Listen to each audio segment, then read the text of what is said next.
What are you going to at 11:30, Tony, that requires you not to talk to us? Well, a very, very important thing for our city. It's actually getting an update on why we're putting in so many speed bumps on all of our roads. Multiple speed bumps, one after the other, and raised pedestrian crossings. And so that's what the meeting's about. I've been asking for it for a while, and because you asked what it was, that's what it's about. Okay, good on you. So I assume that you're saying, how much does it cost to put a speed bump up, Tony? It costs a lot of money. $50,000 is the number that I've been told a number of times. But it's more the matter that they are putting these everywhere, including on bus routes. And it's like, we want to get a better bus service, and then why not make the buses go over all these raised pedestrian crossings and everything like that? Auckland has a policy of not doing this, and I'm wondering why Wellington wants to keep doing more. Do you have them in suburban streets as well, or just in around the CBD? Oh, no, right. Throughout the suburbs, and increasingly. Every time the council puts in a pedestrian crossing now, it's raised to slow down the traffic as well. That's the new policy, and I want to question it because I don't know why they're doing this so over the top. Even in areas where they don't have pedestrian accidents, they're still wanting to slow the cars down. They tried to put a speed hump outside my house, and I stopped and petitioned against it, and it didn't happen. But that's the view, I think, of most people, isn't it? Because the speed hump outside your house means that they stop, you hear the bang, and then they drive off again as they're accelerating. It's quite irritating.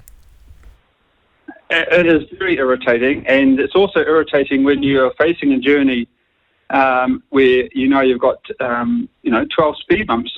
There's a semi-private road that goes up to our one big windmill, our original windmill, up above Brooklyn, and when they fixed the road, in quotes, they put 12 speed bumps along it as well.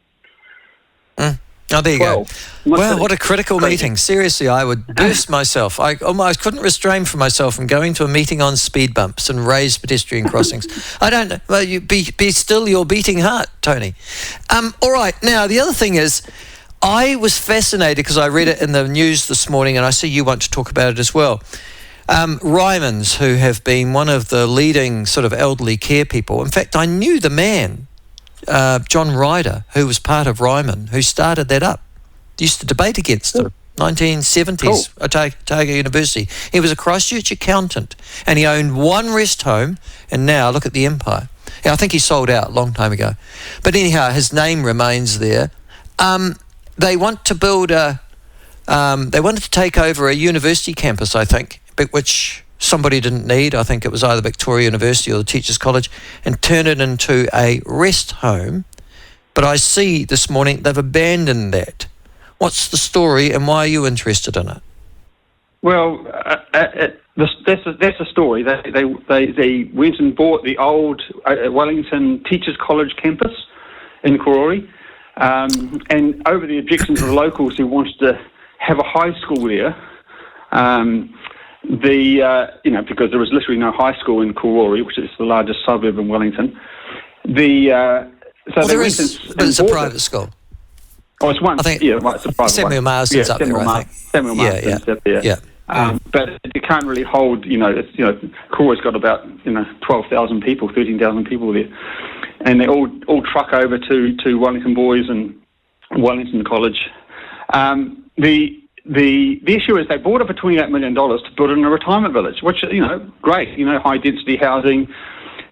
People can retire into the suburb they've grown up with, and they've literally given up because it's too expensive. I understand they bought it for $28 million. They're actually taking a $37 million loss because they've spent obviously about $10 million on consents and planning and everything, and now they find it's literally unaffordable to even build it. So even though they're all consented and everything, the city is just unaffordable to build in. It's just. I'm interested because if they can't build this sort of thing, then what can you build? No, it's a fair point. I looked at that and I thought they're also though suggesting that the way in which they're structured has led to I think I was reading in that article that the way in which retirement companies are structured, which is people dying early so you can get the money back and capital gain and resell the stuff and things like that, they've only made a $4 million profit next year.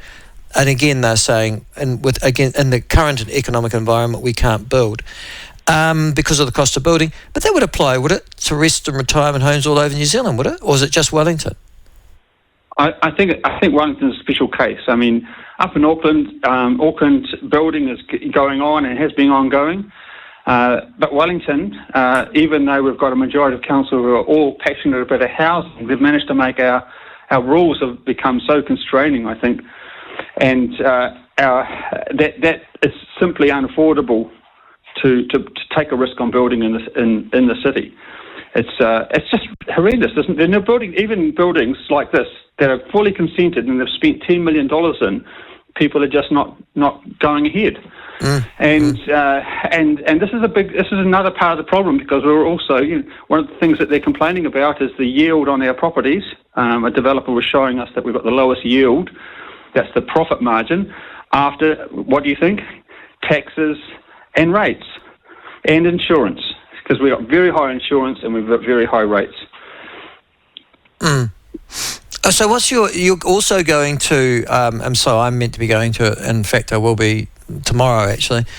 Your local councils are sorting out, I think this week or next throughout New Zealand, their long-term plans. Now, those long-term plans, waste of time, most of it, but they will determine the rate rise for the coming year, and that's going to be almost inflationary of itself. You're presumably going to your long-term plan deliberations, this week or next? We're having our deliberations, our meeting. I'm new to council. You probably know this, but once every 3 years we set the entire budget for the entire next 3 years, which is really a crazy way of budgeting. Sure is. I have to say, you've literally got to work out which playgrounds you're going to build in the next 3 years and get the money for it. So I find the whole process rather bizarre. And, of course, there's a lot of pushing and shoving. But in Wellington, we have a council that simply can't stop spending money. And so they're doing some crazy things to try and get more money, such as putting metered parks into suburbs. And charging people... Well, listen, I think it's crazy as well. I mean, given that the government sets a budget every year, why does government try and plan over 10? It's beyond me. Yeah, yes, that's true. But, we've also got in our budget, and I'll just say it again, we've got a green mayor, we've got a green-driven budget. So even though we're spending less money on fixing the water than even though a city half our size, less than half our size, we're still going ahead with our big new green waste plan. We're going to go and buy and replace all the bins. We're going to have green recycling. We're going to do 2% more on the rates.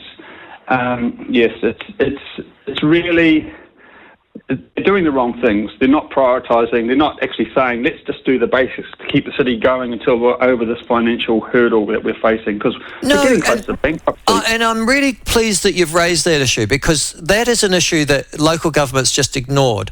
They know that we're living in a cost of living crisis at the moment, where families are doing it really, really tough.